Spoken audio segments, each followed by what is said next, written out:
भारत देश के युवा सबसे ज्यादा किस चीज को पसंद करते हैं? सोशल मीडिया खुद गवाह दे रहा है कि आप उन सारी अश्लील चीजों को पसंद करते हैं जिनमें आपको जिस्म की तस्वीरें साफ साफ दिखाई देती है। आप लोग आजकल के लड़कों को थोड़ा सा नोटिस करना चालू करो। कॉलेज और स्कूलों में 90% लड़के जाते इसलिए हैं क्योंकि उन्हें अपनी हवस का थोड़ा सा आनंद मिल सके। भारत देश में हर रोज रेपिस्ट लोगों की यानी कि बलात्कार करने वालों की संख्या क्यों बढ़ती जा रही है? आजकल आप किसी फीमेल सेलिब्रिटी की फैन फॉलोइंग देखोगे तो सबसे ज्यादा ट्रैफिक स्कूल और कॉलेज के लड़कों का होता है। यूट्यूब पर बहुत सारे अश्लील गाने हर दिन अपलोड किए जाते हैं सिर्फ इस वजह से क्योंकि दुनिया उनको पसंद कर रही है। आज के नवयुवक उनको पसंद कर रहे हैं जो बिकनी पहनकर आप लोगों को अपनी तरफ अट्रैक्ट करते हैं। आप लोगों को सोशल मीडिया नहीं बिगाड़ रहा है, आप लोग सोशल मीडिया को बिगाड़ रहे हो क्योंकि आप लोग उन गंदी अश्लील चीजों को जब तक पसंद करते रहोगे तब तक आप इन अश्लील चीजों से छुटकारा नहीं पा सकते। जब तक आप लोग उन जिस्मों वाली इमेजेस को पसंद करते रहोगे तब तक वो लड़की उसी तरह की इमेजेस आपको देती रहेगी और आपको अपनी ओर अट्रैक्ट करती रहेगी। अगर उस चीज को आप पसंद करोगे तो उस चीज को और आगे बढ़ावा मिलता रहेगा और हम जैसे बहुत सारे लोग बर्बाद होते रहेंगे। अपने सपने अपना भविष्य कभी नहीं मिल पाएगा हमें। स्कूल में ऐसे बहुत सारे स्टूडेंट आज ऐसे बैठे हैं जो 3-3 साल से एक ही क्लास में बैठे हुए हैं। उनकी नजर पढ़ाई पर नहीं है, उनकी नजर उस स्कूल में बैठने वाली उन सारी लड़कियों पर है जो उन्हें उस हवस का आनंद दिलवा सके। भारत देश में आज इतनी बेरोजगारी क्यों बढ़ रही है? क्योंकि आज का युवा उस जिस्म के चक्कर में अपने भविष्य का निर्माण करना भूल गया है। बस कुछ इन्हीं प्रकार के लोगों के कारण आज बहुत सारे देश के युवा आगे हैं और भारत देश में आप अभी भी बेरोजगार हो।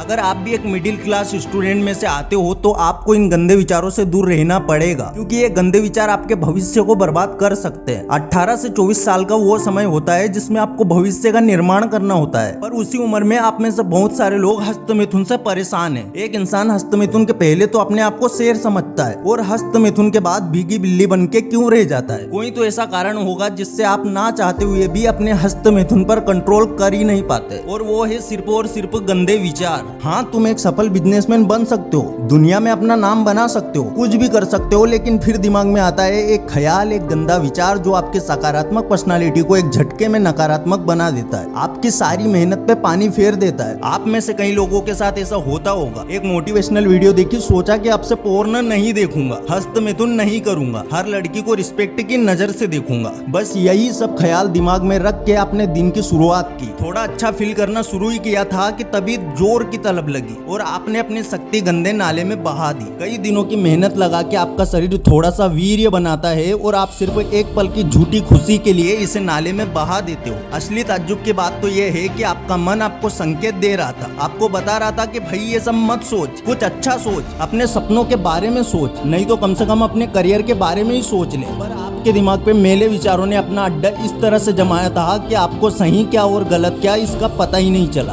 बट घबराइए नहीं, कांग्रेचुलेशंस, क्योंकि आप भी दुनिया के बाकी करोड़ों अरबों लोगों में से एक हैं। आप भी उन लोगों में से जिन्हें ब्रह्मचर्य का पालन करना है पर कभी मन से ब्रह्मचर्य को स्वीकारा ही नहीं। कई लोगों को लगता है कि ब्रह्मचर्य का मतलब आज से मैस्टरबेशन बंद। क्या सच में तुम लोगों को लगता है कि इतना बोलने भर से हो जाएगा? नहीं मेरे दोस्त, इसे मन से भी स्वीकारना पड़ेगा क्योंकि जैसे ही आप कोई चीज छोड़ने की बात सोचते हो आपका मन दुगुनी तेजी से उसी चीज को दोहराने लगता है और बाकी की कसर सोशल मीडिया पूरी कर देता है। सोशल मीडिया पे बैठे हुए नाम के इन्फ्लुएंसर अपने व्यूज और फॉलोअर्स बढ़ाने के लिए वही सारी चीजें पोस्ट करते हैं जिससे आपके दिमाग में सिर्फ गंदे ख्याल आते हैं। ऐसी घटिया पोस्ट डाल के उनका तो कुछ नहीं बिगड़ता पर आपका दिमाग, आपका मन आपके कंट्रोल से बाहर चला जाता है। देखो, जब कोई इंसान ब्रह्मचर्य का रास्ता अपनाता है, अपने वीर्य को सिर्फ अपने आध्यात्मिक विकास के लिए खर्च करता है, तो ऐसे इंसान के चेहरे पे सूर्य सा तेज दिखने लगता है। उस इंसान की आंखों में एक अजीब चमक होती है और वो इंसान केवल अपनी आंखों से किसी और के आंखों में देख ले तो सामने वाले का मनोबल हिल जाता है। ऐसे इंसान को ओजस्वी कहा जाता है। लेकिन जो इंसान पोर्न और हस्तमिथुन के गंदे दलदल में चला जाता है उसके चेहरे से तेज खत्म होने लगता है। फिर चाहे वो इंसान किसी भी कंपनी की कोई भी क्रीम या पाउडर लगा ले, उसके चेहरे पे आपको एक आर्टिफिशियल ग्लो, बनावटी चमक दिख ही जाएगी। ऐसे लोग मास्टरबेशन की वजह से अपने चेहरे की चमक को तो गवा बैठते हैं, पर उससे भी 1000 गुना ज्यादा बुरी बात यह है कि लोगों का चेहरा देख के जज करने वाली हमारी सोसाइटी सोसाइटी में उस इंसान को रिस्पेक्ट मिलना बंद हो जाती है, जिसका अल्टीमेट रिजल्ट ये आता है कि ऐसे लोगों का कॉन्फिडेंस लेवल बिल्कुल जीरो हो जाता है। पर बात यहाँ खत्म नहीं होती। वीडियो में आगे बढ़ने से पहले मैं आपको एक ऐसे आयुर्वेदिक प्रोडक्ट के बारे में बताना चाहूंगा जो आपकी स्वप्न दोष जैसी बीमारी को जड़ से निकाल देगा।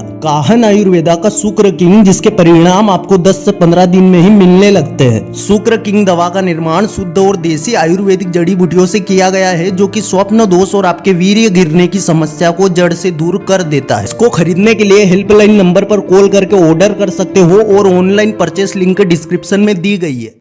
इस दुनिया में चाहे आदमी हो या औरत, हर कोई हमेशा जवान दिखना चाहता है। हर कोई चाहता है कि उसके चेहरे पे कभी झुर्रियां ना पड़े, उसके बाल कभी सफेद ना हो। लेकिन अगर आपको बार बार हिलाने की लत लग चुकी है तो आई एम सॉरी, क्योंकि आपने अपनी कब्र खुद खो दी है। वीर्य आपके शरीर का वो कीमती धन है जो आपको स्वस्थ और तंदुरुस्त रखता है और कई बीमारियों से बचाता है। पर आज का हमारा यूथ मैस्टरबेशन को एंटरटेनमेंट और पोर्न देखने को कूल समझता है। अगर आज बातचीत के दौरान आप 2-3 गंदी वाली गालियां ना बोलो तो लोगों को आपसे बात करने में कोई इंटरेस्ट नहीं है। कितनी अजीब बात है ना, हम लोग सिर्फ कुछ पल की बनावटी खुशी के लिए अपनी पूरी जिंदगी बर्बाद कर लेते हैं। ताज्जुब यह है कि लोगों को इससे बर्बाद होना तो पसंद है, पर वो हस्त मिथुन जैसी लत को छोड़ने के लिए तैयार नहीं होते। जब खुद को रोकने का वक्त आता है तब ये मैस्टरबेशन को मजे का नाम देके एंजॉय करते हैं, और फिर जब इनकी जिंदगी दुख और तकलीफों से भर जाती है तब ये किस्मत को कोसते हैं। अगर तुम ये वीडियो देख रहे हो तो जरूर ऊपर वाला तुमसे बहुत बड़ी उम्मीद लगा के बैठा होगा। खुद भगवान भी चाहते होंगे कि तुम अपनी जिंदगी को सही राह पे लेके आओ, और इसीलिए आज दुनिया के लाखों करोड़ों लोगों में से सिर्फ तुम ये वीडियो देख रहे हो। आज इसी अच्छी सोच के साथ शुरू करो। एक बार तुम्हारे अंदर की दुनिया में चेंज आने लगा तो फिर वो बाहर भी दिखने लगेगा। तुम चाहे सोशल मीडिया पे चले जाओ या किसी यार दोस्त की नाइट पार्टी में, तुम्हारे दिमाग में सिर्फ और सिर्फ अच्छे विचार ही आएंगे, और तब तुम्हारे लिए ब्रह्मचर्य पालन करना आसान हो जाएगा। इतना आसान कि आपने एक्सपेक्ट भी नहीं किया होगा। पहले आप छोटी छोटी बातों से हस्त मिथुन के लिए एक्साइटेड हो जाते थे, पर अब जब आपके दिमाग में अच्छे विचारों ने अपना बसेरा बना लिया है तो गंदे से गंदा ख्याल भी आपका ब्रह्मचर्य भंग नहीं कर पाएगा। फिर तुम भी चैलेंजेस के सामने खड़े होकर उसकी आंखों में आंखें डाल के एक मुस्कुराहट के साथ बोलना, बस इतना ही दम था क्या? और तब आपको चैलेंज से नहीं बल्कि चैलेंज को आपसे डर लगना शुरू हो जाएगा। क्या अभी भी यही सोच रहे हो कि ये तुमसे होगा कि नहीं? क्यों नहीं होगा भाई, जरूर होगा। तुम्हारा मन तुम्हारा घर है और तुम्हारे इस घर में तुम्हारी परमिशन के बगैर कोई नहीं आ सकता। ये बात हर रोज आईने में देख के खुद से कहो कि मैं अपने मन का मालिक हूँ। अब से मेरे मन में सिर्फ वही सारे ख्याल जाएंगे जो मेरी जिंदगी को और बेहतर कर सकते हैं। आईने में खुद को देखो, एक प्यारी स्माइल दो और कहो कि जिंदगी आई लव यू, और फिर देखो जिंदगी भी खुद तुम्हें गले से लगा लेगी। सिर्फ इतना करो और मेरी गारंटी है कि अच्छे विचार तुम्हारी और चुंबक की तरह खींचे चले आएंगे, और फिर एक दिन ऐसा आएगा कि लोग तुम्हारी लाइफ से इंस्पिरेशन लेंगे, तुम्हारे जैसा बनना चाहेंगे। तो बस अब चलो उठो और अपनी जिंदगी को बदलने के लिए तैयार हो जाओ। खुद से कहो कि हाँ, मैं ऊपर वाले का बनाया हुआ द बेस्ट क्रिएशन हूँ। मैं दुनिया जीतने की हिम्मत रखता हूँ। मेरे अंदर वो पोटेंशियल है, मैं जो चाहूँ वो कर सकता हूँ। बस इसी अच्छी सोच के साथ अपनी जिंदगी के नए सवेरे का दिल से स्वागत करो। मेरी दिल से दुआ है कि आपकी लाइफ में भले ही चुनौतियां चट्टान बन के खड़ी हो जाए, पर फिर भी आप धीरज और मेहनत से उन सभी एडवर्साइटीज को अपॉर्चुनिटीज बना लो।